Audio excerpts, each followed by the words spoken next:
when I started the beadwork, coming to the beadwork group, when I found out there was a beading group and that it met every week, I was totally excited because I'm not good at self-motivating and keeping up on things that I want to do.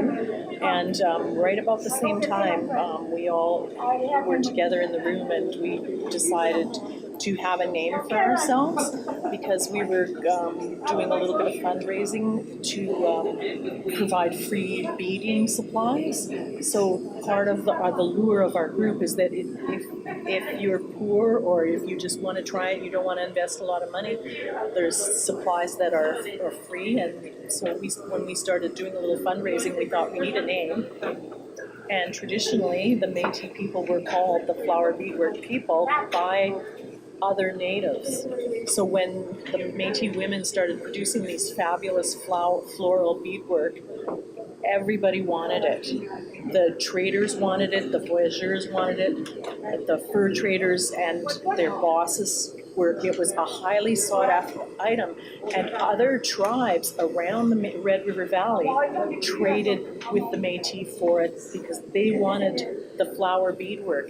And then they started copying it. It just spread like wildfire. But that nickname of being called the Flower Beadwork people is a verbal part of our verbal history. But it was given to us by other tribes because we were the ones that, the Métis were the ones that popularized the floral style of beadwork.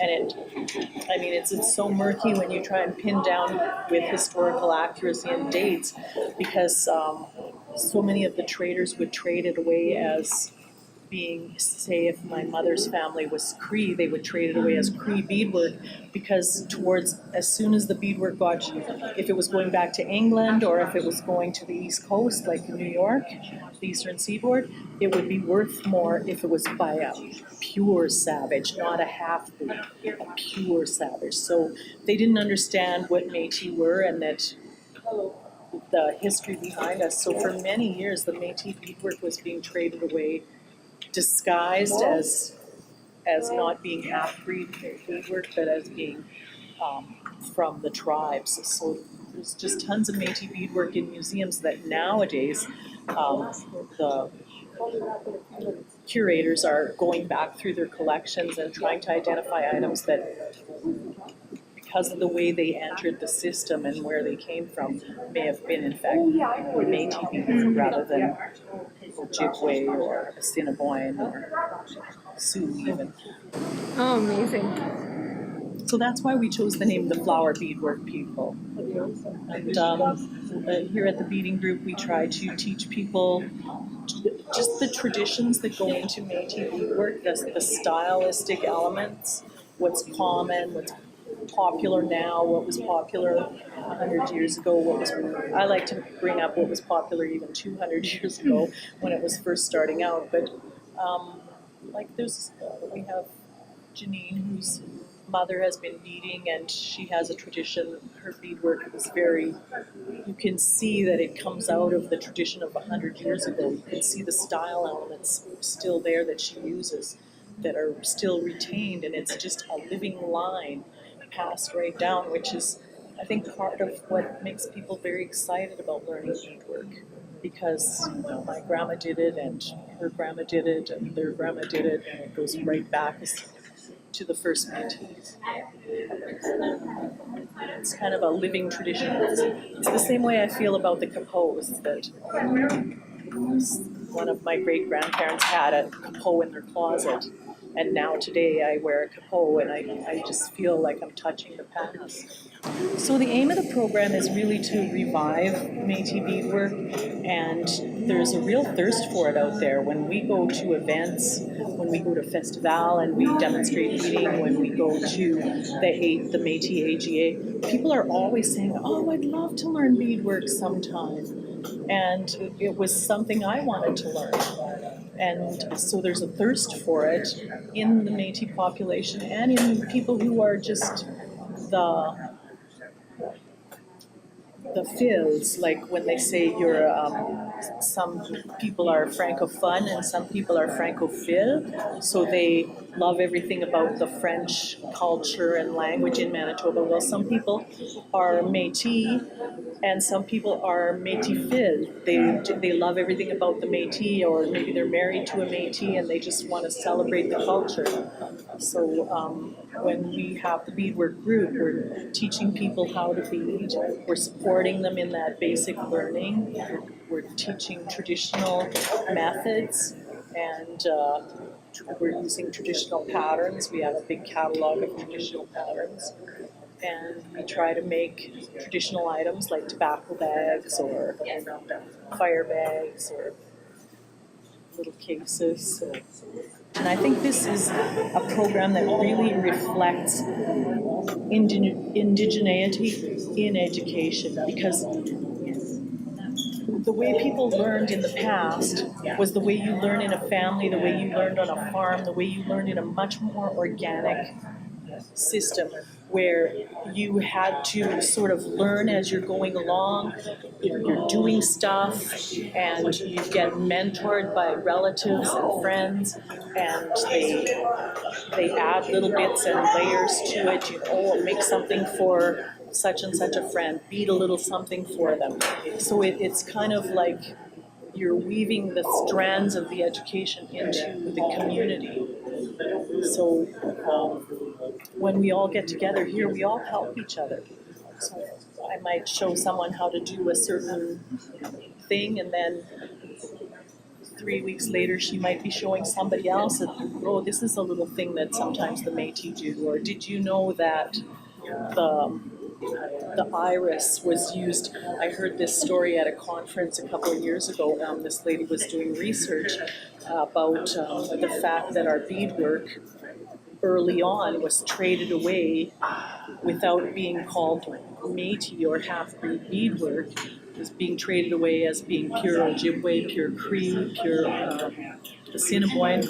And some of the Métis ladies, because the Métis flag is either the blue flag with the infinity symbol or the red flag with the infinity symbol, one of the little things of the Métis have a flower, and it's the blue iris, the wild blue iris, which grows in the woods in Manitoba, so towards the Canadian Shield, and its nickname is Blue Flag. When I grew up, I didn't know that was an iris. We called it a blue flag, the blue iris. And in French, c'est le drapeau bleu is the nickname of that flower. And Métis adopted this, and some women would actually bead it into their items. So they might be making a purse, like a huge work like this, and they know that they're going to trade it away because that was their intent when they made it, was to get something for the family or trade it for something. So in one part, they bead a little blue iris. And it's a little secret code that's beaded in there. And that goes out, and she knows, the artist knows, my mark is always on that. People will always know that a Métis lady beaded this. And some of these women were very, like, it's almost radical. Like, it's like, I know how the system works, and I'll get more money if they don't say it's Métis, but I'm going to put my little Métis blue flag on there. And they've found this in Métis beading, where women have added this in there. So it's really, so stories like that, like I might tell that story, and then later on I might hear somebody, 6 months later saying, I think I'm going to bead a blue iris in with my stuff because it's the name of this flower is Blue Flag, and that's our flag for Métis. So then you pass these stories on, and they go verbally, they go organically into the community. And I think that is an Indigenous education system, when you're passing things verbally and you're teaching people as you do to do, and teaching with stories, and making all the information sort of fit together in a story or a story. a package, a nice package. Like, people, I think that's more relatable for people, is that they remember things when it's got like a little bit of a story. Or isn't that neat the way she did that, rather than just saying, oh, you can use a blue flag as a symbol of your Métis pride. You can use this blue flower as a symbol of Métis pride, but you tell the whole story of how this woman was being a little bit subversive, going, "Oh, I'll get you back, you traitors." You can tell people that it's whatever you want, but somebody somewhere is going to see this blue flag and go, "Oh, isn't that interesting?"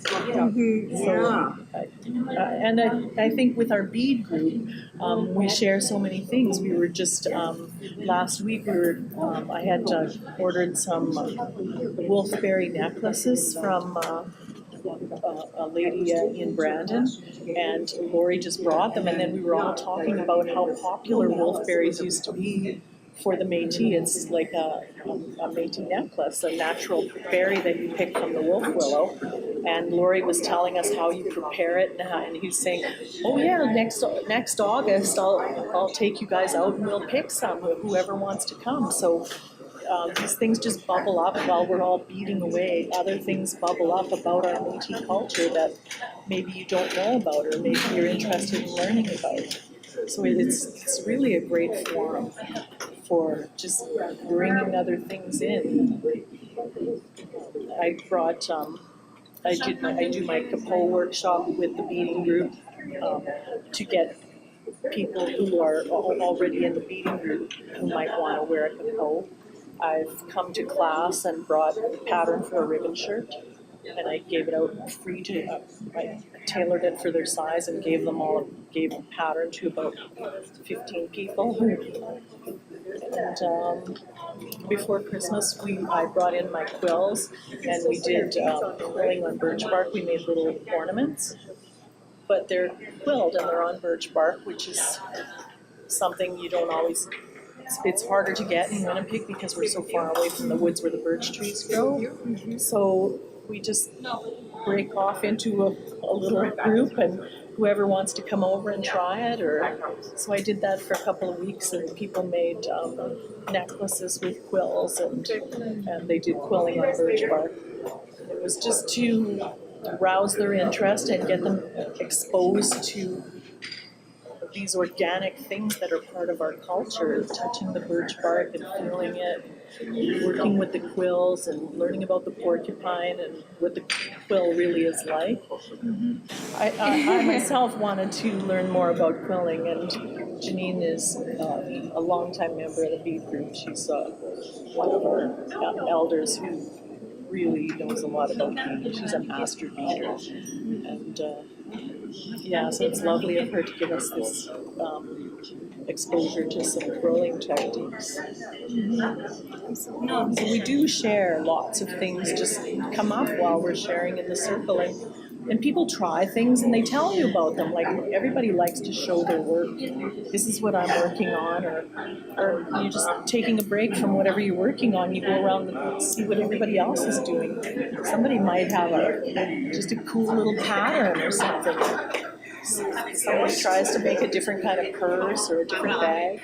I guess for me, a measure is that we're always bringing new people in, but we're retaining a certain core number of members, and people do fall away after 5 years or some time, but we have lots of people who are just, they're the core. They may not come every week, so every week we might have 25 to 30 people, but that's drawn from a pool of twice that or 3 times that. And we do have a huge number of members, and they come in when they have time, and I guess the success is really just seeing the new people create something new that's very beautiful, and they're like, they can't believe they could do that. But also seeing some of the fabulous things that some of the beaders who've been coming for 5 years or more, just seeing what they're working on, what project they're working on.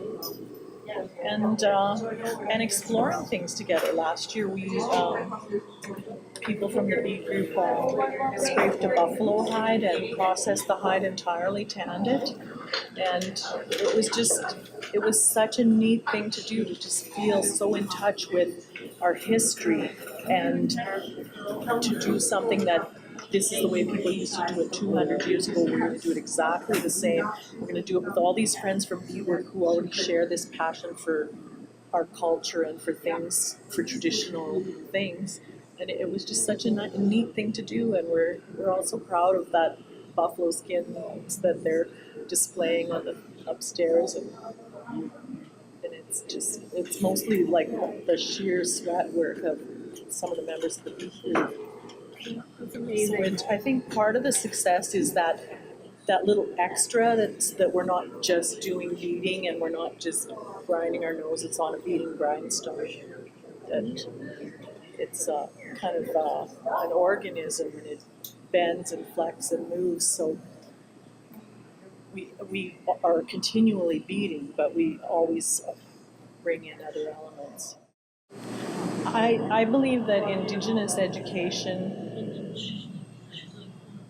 in my mind, what it should represent is the way of teaching as it was 200 years ago, which was loving, kind, life-based.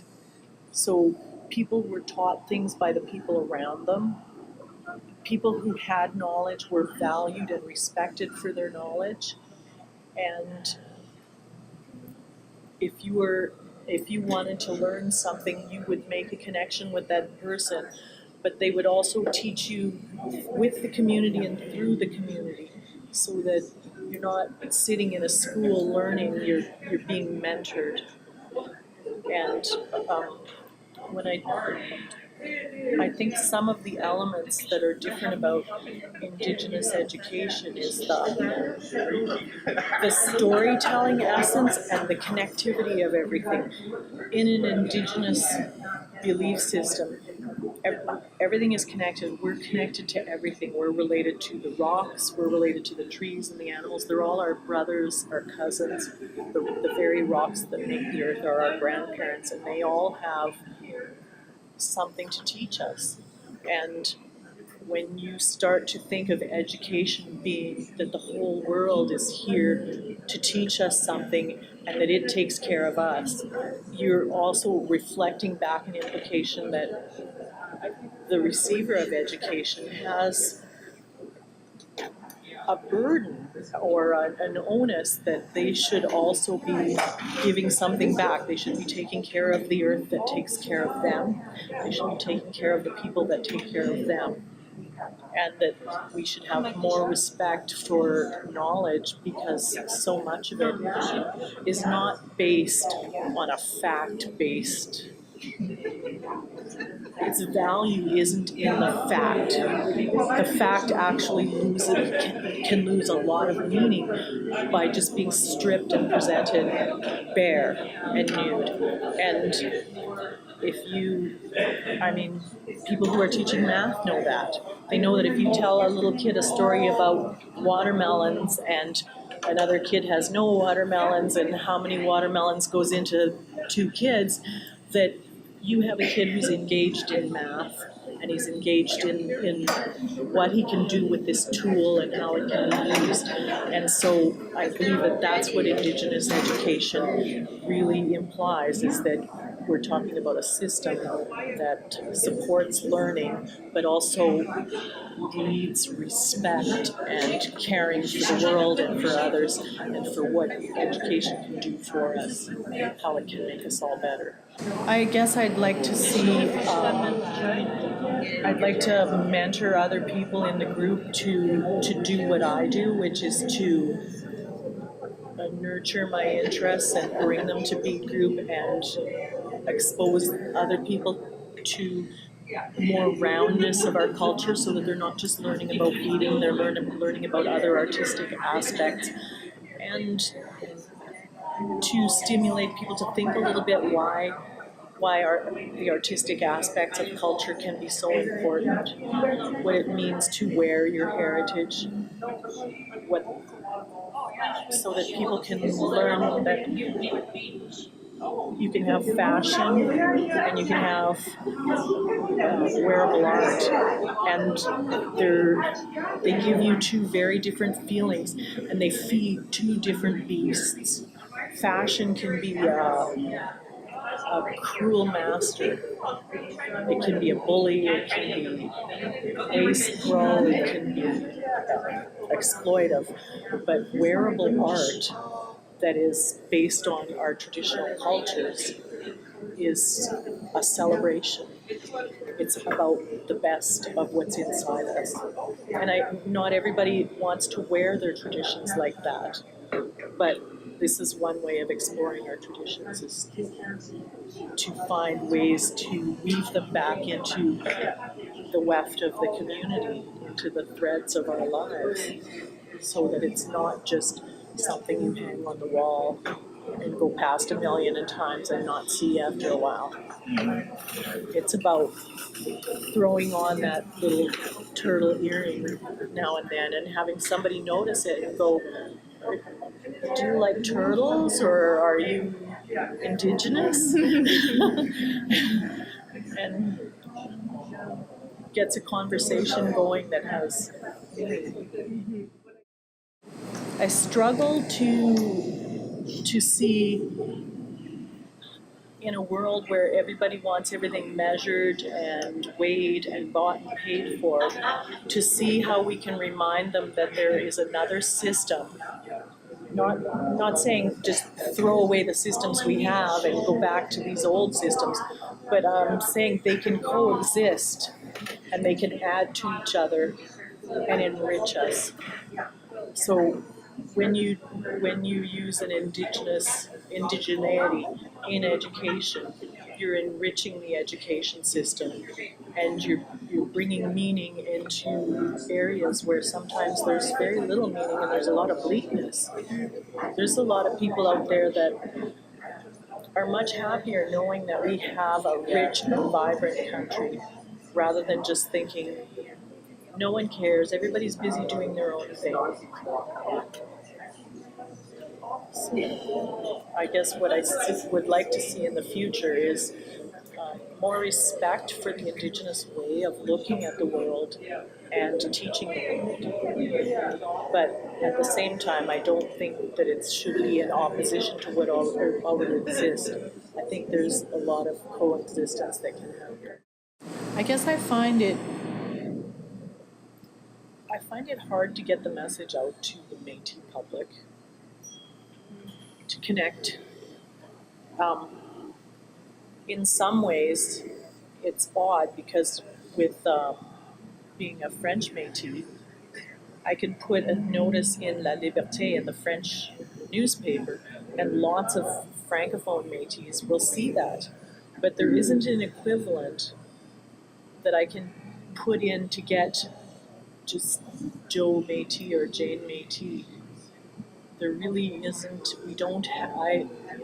I don't think that enough people go to the MMF website to be informed about events or community things that are happening, and I don't think there's really a newspaper that people could go, oh, well, I buy the Sun because I can keep up on, they have this column, the Métis column.